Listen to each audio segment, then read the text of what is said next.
The next drawing to make involves a high school subject in mathematics, but it's okay.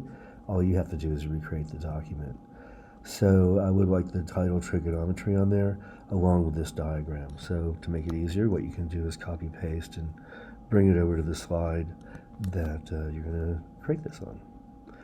So, or recreate, excuse me. So you can leave that off to the side. I think everything here is pretty self-explanatory. I used one text box here, and then I used another here and kind of centered it and moved it down, drew a line in, and entered all the text. And then I just copy pasted that and changed the contents. And I did this part last. The only part I think you really need help on is maybe how to make the arc, and then also how to make sure there's points where there need to be when you go to label these. And please label the sine, cosine, and tangent, along with the hypotenuse, what side's adjacent, and what's the opposite of angle A. So to do the arc, it's under shapes, and it's in the third row, second column. It's this one right here.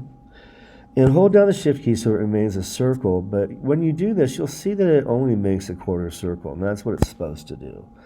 You let up, and then on these golden handles, you can pull out and make the arc that you need to make. And so in both cases here, it just comes out a little bit each way. And then to draw these lines, take the line tool, and when you click on that and draw a line, you should see these purple dots show up. And if you click right there and hold down the shift key, you should go straight up to this line. And when you do, it's just a line with no ends. It's just kind of like these. So you come to each one in this case and put a dot at each side or each end. And you can now do the same thing over here.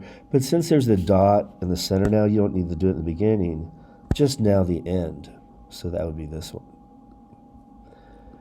When you draw out this line here, just pick an angle that you see kind of similar to what is in the diagram.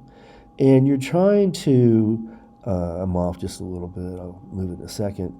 You're trying to get it past the top of this circle. I wouldn't go past 45 degrees though. So here I would just do something like about that. And if it goes too far, that's okay. We can fix it in a minute.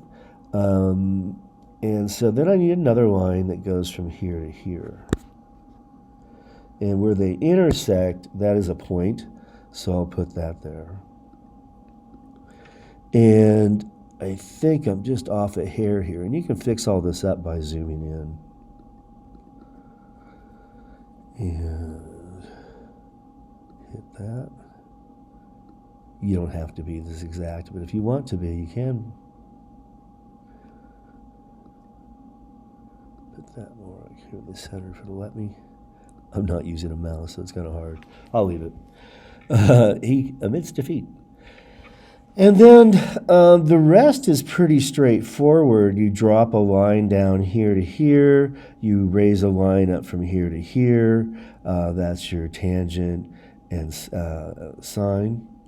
And then just use text boxes to do the others. Excuse me, I kind of messed up, went to the wrong page.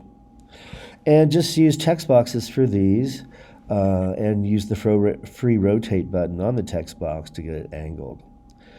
Label all the points and then add this text here is the Fibonacci sequence. And in other classes, there may be other diagrams after this one, and you're certainly welcome to tackle them. What you have to do on this one is just use your own images that you find on the web. Please just provide the URL. I don't want a long Google URL. Go actually where it lives on the web, okay? And so what you're trying to find is the golden ratio in nature. And so if you just Google that, golden ratio, or the Fibonacci sequence in nature, you'll find lots of imagery. And so what I want from you is a poster, sort of like this, it doesn't have to be a copy of it, of the Fibonacci sequence so that you can just hand to or display on a screen and impart that information to a group of people, perhaps. So recreate those 4 drawings and make sure all your work is your own and there's no copy and pasting from others or the examples. And thanks for your time. And if you have any questions, drop me an email.